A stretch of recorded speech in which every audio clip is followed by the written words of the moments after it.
श्री गणेशाय नमः। श्री गुरुचरण कमल देवाय नमो नमः। माँ सरस्वती नमो नमः। श्री लक्ष्मी नारायणाय नमो नमः। प्रिय बंधुओं, कार्तिक महात्म्य के अंतर्गत 8वां अध्याय है कि किस प्रकार से आपने जो कथा सुनी उसमें है कि जलंधर नाम का एक दैत्य उत्पन्न हुआ और उसने सभी देवताओं को त्रस्त किया। तीनों लोकों के ऊपर विष्णु भगवान की कृपा प्राप्त करके तीनों लोकों के ऊपर अधिकार कर लिया। एक समय पर नारद महाराज विष्णु भगवान के दर्शन करने हेतु उस दैत्य जलंधर के राज्य के अंदर जा पहुंचे।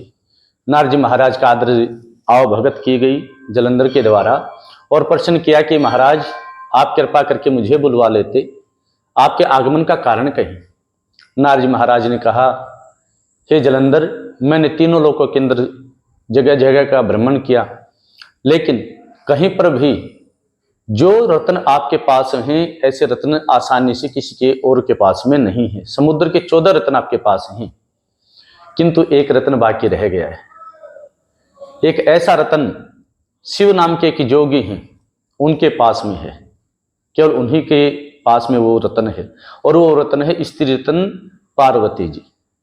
और पार्वती जी का सौंदर्य वर्णन नारद महाराज ने ऐसा किया कि जलंधर दैत्य भी उस प्रकार से कामनाओं के वश में हो गए। नारद महाराज ने अपना कार्य सिद्ध किया देवताओं के से प्रेरित होकर के और वहां से प्रस्थान किया। अब जलंधर को प्रत्येक समय पर केवल और केवल पार्वती जी के बारे में ही कामना भरे वासना भरे विचार चलते रहते। जलंधर ने कामनाओं से विह्वल होकर के अपने राहु नाम के ग्रह को दूत बनाया और शंकर भगवान के पास में भेज दिया। राहु ने जाकर के जब सभा के अंदर प्रवेश करने का प्रयत्न किया, नंदी जी के द्वारा रोक दिया गया। नंदी जी को शंकर भगवान ने संकेत किया, क्योंकि सारी के सारी देवताओं की योजना थी। राहु ग्रह सामने शंकर भगवान के सन्मुख गए, प्रणाम किया और कहा कि मैं जलंधर नाम के दैत्य का भेजा हुआ दूत हूं। हे महाराज, उन्होंने कहा कि आप तो योगी हैं, आप तो संन्यास आश्रम जैसे रहते हैं, आप तो अनेकों प्रकार से जो भी संसारिक पुरुषों के पास में जो सुख वैभव इत्यादि होना चाहिए उस सब का सब आपने त्याग दिया है, इसलिए आपके पास में ऐसी स्त्री रत्न का भी होना व्यर्थ में है। इसलिए जलंधर की आज्ञा है कि आप पार्वती जी को जलंधर को सौंप दीजिए। जब इस प्रकार से पार्वती जी के बारे में विषय में सुना, शंकर भगवान ने भ्रुकुटी टेढ़ी की और शंकर भगवान के नेत्र मध्य से एक ज्वाला उत्पन्न हुई और जिसने एक बहुत ही भयंकर रूप धारण कर लिया। राहु को मारने के लिए वो दौड़ पड़े। उस समय पर राहु ग्रह ने किसी तरह अपने प्राण रक्षा की और हाथ जोड़ करके शंकर भगवान से प्रार्थना की, हे शिव प्रभु, हे भगवान, मैं तो केवल और केवल भेजा हुआ दूत हूं, इसके अंदर मेरा कोई दोष नहीं, न ये मेरे वचन है न मेरा ये कर्म है। उस पुरुष के द्वारा जो शंकर भगवान की भ्रुकुटी मध्य ज्वाला से उत्पन्न हुआ, उसके द्वारा राहु को छोड़ दिया गया और राहु बर्बर नामक स्थान पर जाकर के गिर गए। इसीलिए राहु का एक नाम बर्बर भी पड़ गया। और जो पुरुष उत्पन्न हुआ था वो शंकर भगवान से आज्ञा करने लगा, प्रश्न करने लगा कि प्रभु जी, मैं इतना भूखा हूं, मुझे पैदा किया है, मुझे कुछ न कुछ खाने के लिए दीजिए, मैं किसको ग्रहण करूं। शंकर भगवान ने कहा कि आप अपने ही हाथ पैरों का मांस इत्यादि खा लीजिए। उस पुरुष के द्वारा अपने ही हाथ पैर इत्यादि का मांस खा लिया गया, केवल सिर मात्र रह गया और उसी स्वरूप को कीर्तिमुख कहा गया। शंकर भगवान से उत्पन्न होने वाले कीर्तिमुख कहलाए और उनको प्रत्येक मंदिर के ऊपर जहां पर हम कलश स्थापित करते हैं उससे नीचे द्वार के ऊपर स्थापित किया जाता है।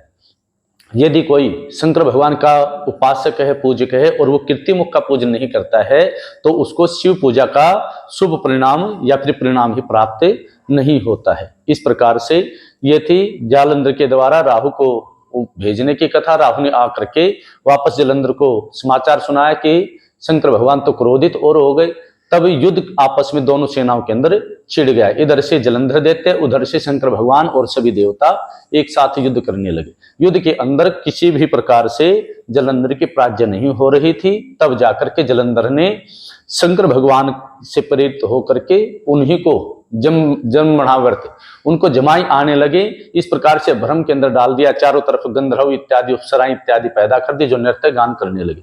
शंकर भगवान दर्शाई लीला के अंदर ऐसा दर्शा रहे हैं कि उनको पता ही नहीं चला कि युद्ध हो रहा था कि यहाँ पर नृत्य हो रहा था।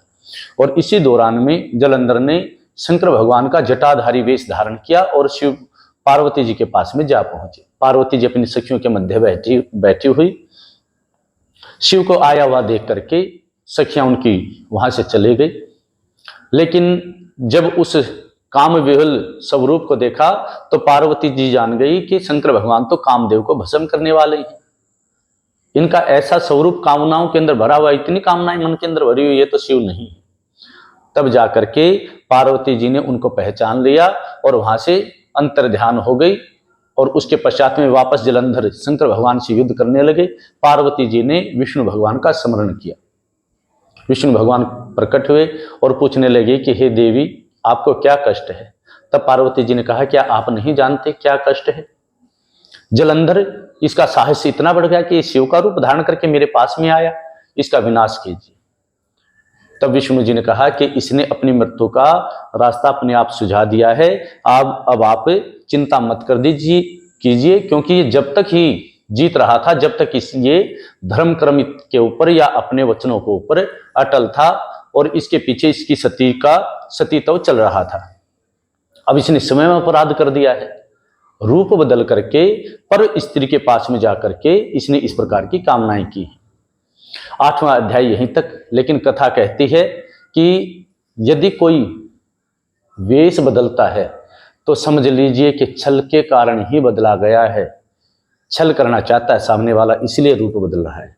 और दूसरे कथा कहती है कि जब तक मनुष्य अपने धर्म के ऊपर अडिग रहेगा, यदि शंकर भगवान से भी युद्ध हो जाता है तो भी शिव भी उसको हरा नहीं पाएंगे। विष्णु भगवान भी उस व्यक्ति का, उस मनुष्य का कुछ नहीं कर सकते यदि कोई अपने धर्म पर अडिग रहे, अपने वचनों पर अडिग रहे। यदि किसी के मन के अंदर छल प्रवेश कर जाएगा तब जाकर के उसकी पराजय निश्चित हो जाएगी। इसलिए मनुष्य श्रेष्ठ कर्म करे। कार्तिक महात्म ये 8वां अध्याय यही कहता है, कर्मण्येवाधिकारस्ते मा फलेषु कदाचन। और दूसरे कर्म प्रधान विश्व करी राखा, जो जस करी तो तसफल चाखा। जिस प्रकार से जलंधर ने जैसा कर्म किया, आगे दूसरे अध्याय के अंदर आप सुनेंगे कि उनको उसी प्रकार का परिणाम प्राप्त हुआ। जय श्री राम, जय श्री श्याम। शंकर भगवान की जय।